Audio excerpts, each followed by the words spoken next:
This audio presentation is given as a beginning of a series of presentations that will be helping our parish here in Sacred Heart in Corodersville to carry out the work of evangelization, specifically directed to our own fellow Catholics who have not been to church in a while. I will use the term inactive Catholics. I make reference to the book entitled Catholic Evangelization Today, A New Pentecost for the United States, edited by Kenneth Boyack. In the chapter on becoming and sharing the good news, I read about the nature and content of evangelization as follows from Monsignor David Ball. God created everything through the use of words, as our story tells us, for words, of course, are power. In Evangelii Nunciandi, Pope Paul VI first recognizes the initial importance of what he calls the wordless witness of a genuine Christian life. But immediately he adds, even in the finest witness will prove ineffective in the long run if it is not explained, justified.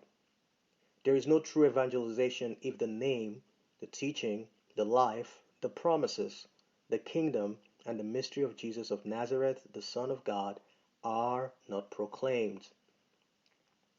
Evangelization is the proclamation of the good news of Jesus of Nazareth, the Son of God. The word God spoke was Jesus.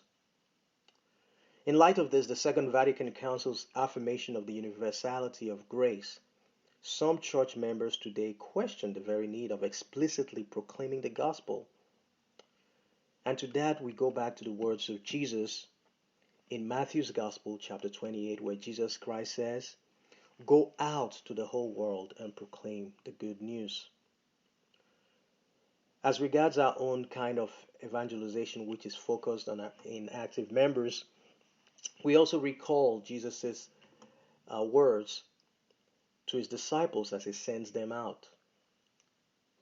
Go first to the lost sheep of the house of Israel. When we look, however, at the manner of divine revelation itself and our traditional understanding of the Trinitarian life, we see that the mystery of the Godhead is unveiled for us through the double mission of Jesus Christ the Son and the Holy Spirit.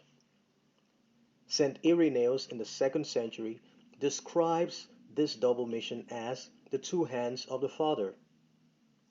That makes the discovery of God in history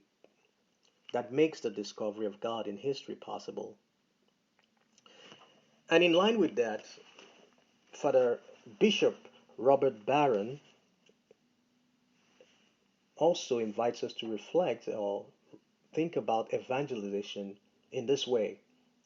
He says, in a certain way, it has something in common with marketing.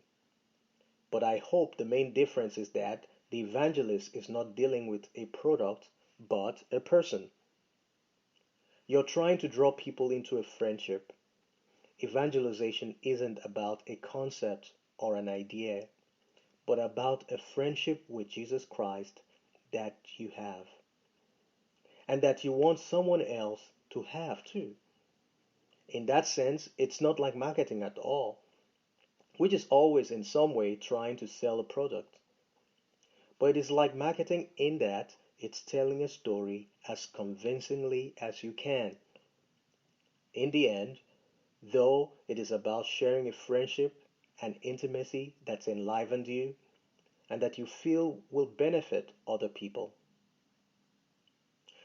He goes on to say, I'm always delighted when someone says, because of something you did, I'm coming back to Mass. That's the ultimate goal. While you could measure success by whether people are coming to Mass, which is the source and summit of the Christian life, some people say, because I heard you, I'm thinking about the faith again, or you made me see things in a new way. I'm happy with that too, because it means that through our message, through our witness, through our words, through our preaching,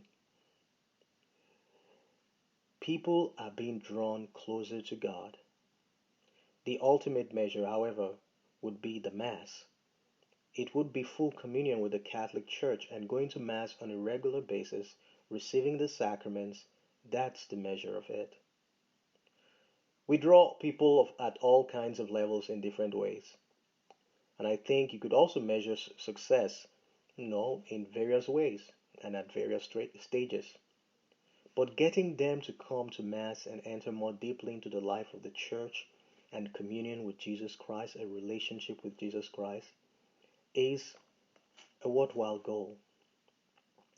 And so when we speak about evangelization, then in summary, one can say that the whole action which we carry out in spreading the good news of salvation proclaimed by Jesus Christ, his words, his action, his suffering, his death and resurrection and ascension, all contained in one message, helps us to proclaim it.